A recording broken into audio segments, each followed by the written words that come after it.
네, 전문가와 함께 좀 더 자세히 알아보겠습니다. 한국기상산업협회 김승배 본부장 나와 계십니다. 안녕하십니까? 네, 보십시오. 조금 전에 저희가 그 제주도 서귀포항에 있는 기자를 연결했는데요. 바람이 많이 불죠. 예, 뭐 이 헬멧이 날아갈 정도로 그거는 이제 태풍이 가까워졌다는 얘기인데. 아직 그 태풍 반경이 한 400km 되는데요. 지금 자정을 조금 넘긴 이 시점에서 태풍의 어떤 그 전체 더 그 400m 반경 안에 제주도가 약간 들기 시작했다고 보여집니다. 그 정도인데 그렇게 바람이 센 네, 겁니까? 그렇습니다. 아직 그 바람이 강한 중심은 약 한 좀 떨어져 있죠. 그런데도 불구하고 저렇게 바람이 많이 부는 게 태풍의 위력입니다. 네. 그러면 제주도에 가장 근접하게 되는 시점은 언제쯤일까요? 지금 자정을 넘겼는데요. 앞으로 한 2~3시간 정도 지나면 태풍의 그 어떤 그 강풍 반경에 들 것으로 보입니다. 아까 말씀드렸듯이 태풍의 반경이 한 400km 정도 되니까 이제 앞으로는 점점 더 우리나라 제주도부터 시작해서 이제 남해안, 남해상 또 태풍의 중심권에 점점 들고 그러니까는 이제 충청 이남 지방은 아주 그런 어떤 태풍 영향권에 들 것으로 보이고요. 서울, 경기도 뭐 완전 벗어난 건 아니고 역시 비바람 몰아치는 그런 쪽이 되니까. 그런데 이제 중심이 제주도를 지나서 우리나라 남해안, 뭐 남해안을 스치고 지나가느냐 이제 이런 문제인데 그건 논점의 초점을 벗어나는 거라고 봅니다. 이 태풍이 해안을 스치지 않더라도 이 태풍의 반경이 400km가 되는 겁니다. 네. 지금 37km 속도. 네, 그렇습니다. 빠른 건가요? 초속으로. 그러면 이제 우리가 자동차 문화면 시속 한 110km 정도 속도거든요. 네. 이 정도면 가로수가 무너지고 뽑히고 뭐 이런 정도의 위력을 가진 강한 그 바람입니다. 네, 2~3시간 안에 이제 제주도에 최근접할 거다라는 말씀 해주셨는데요. 그렇다면 밤사이 어느 지역을 중심으로 좀 각별한 주의가 필요할까요? 네, 그렇습니다. 제주도는 뭐 태풍 그대로 그 중심 영향권에 들고요. 네. 역시 또 태풍이 제주도를 지나면 이론상 한라산 1,900m 정도 되지 않습니까?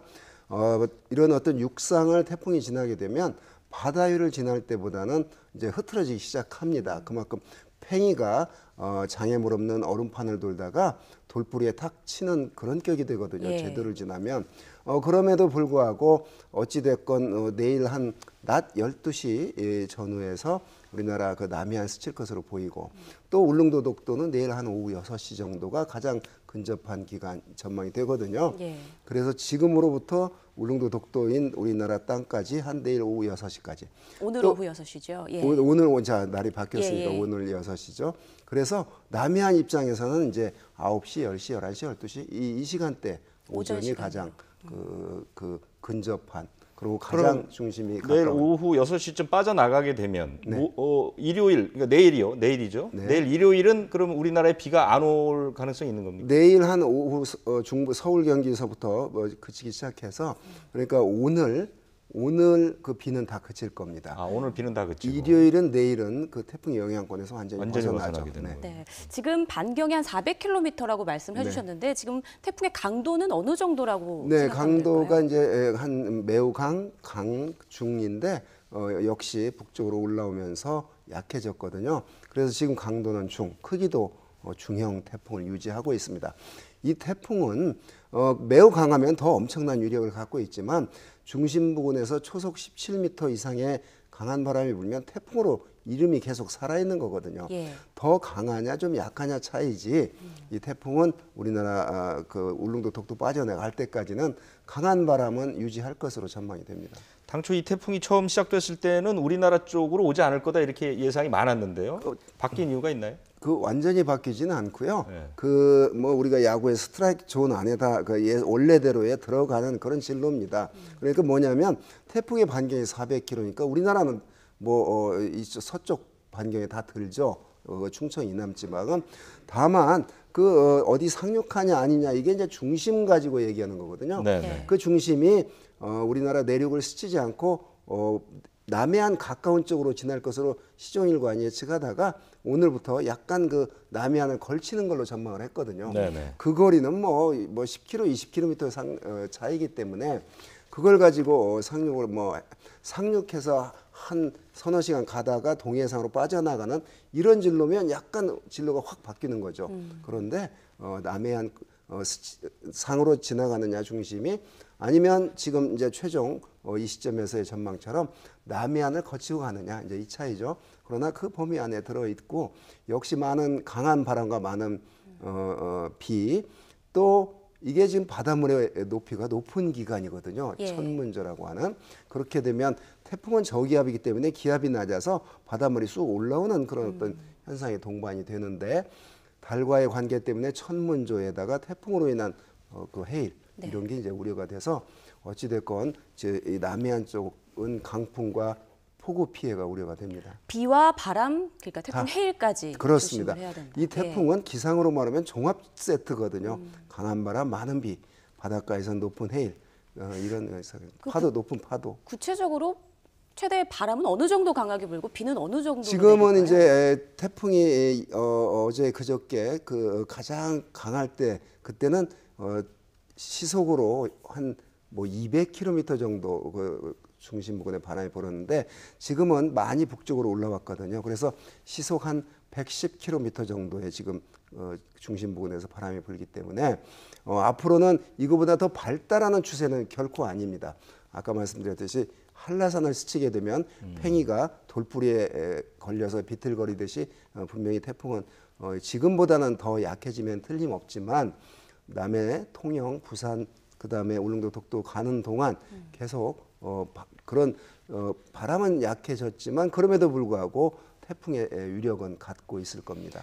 원래 태풍이 9월쯤 되면 뭐 한 해의 태풍은 대충 마감되지 않습니까? 그렇습니다. 근데 10월에 이제 태풍이 왔단 말이죠. 네, 1년 중 8월에가 가장 그 태풍 발생 횟수가 많고요. 네. 그다음에 7월, 그다음에 9월, 그다음에 6월 이런데 10월은 통상 이제 이미 이 계절 그 공기 자체가 찬 공기이기 때문에 네. 그래서 태풍을 관측하기 시작한 이래 10월에 우리나라까지 온 태풍의 개수가 그 수십 년 동안 8개 정도밖에 되지 않습니다. 예. 그중에 가장 최근에 2016년 2년 전인 어저께 10월 5일 날짜가 예. 비슷하게 같은 차바란 차바. 태풍이 예. 이와 유사한 그 진로를 밟고 부산, 울산에 큰 피해를 줬지 않습니까? 네. 그때 사망자가 뭐 8명 이렇게 나고 이랬거든요. 네. 2,000여억 원의 피해를 줬는데 태풍은 어찌됐건 여름 태풍이면 더 위력 막강하고 그런데 이제 우리가 이게 이제 가을 태풍이지 않습니까? 네.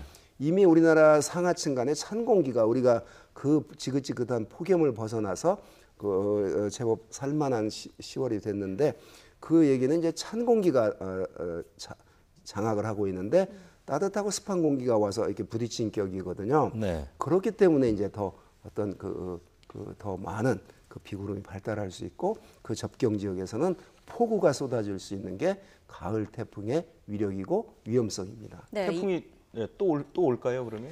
이제 저 개인적으로는 아마 이게 마지막일 올해 거라고 마지막으로. 생각합니다. 왜냐하면 이 태풍 저 위쪽으로 북쪽을 보면 북극 쪽에서 강한 제트 기류가 내려오고 있거든요. 그걸 우리가 기상학적으로 극 제트 기류라고 하는데 이 기류가 내려오면 이 태풍이 지나간 자리를 그 찬 공기가 메울 겁니다. 네. 그러면 9월임에도 불구하고 낮에는 더웠거든요. 그 정도로 지구 온난화 영향 때문에 더위가 늦게까지 그러니까 여름의 기간이 길어지고 있거든요. 이제 이런 조짐으로 보면 앞으로도 10월에도 이제 태풍이 올 가능성은 분명히 높아지는 거죠. 그만큼 바닷물의 온도가 높아지고 공기가 따뜻해지면 태풍이 힘을 쓸 수 있는 그런 조건에 들기 때문이죠.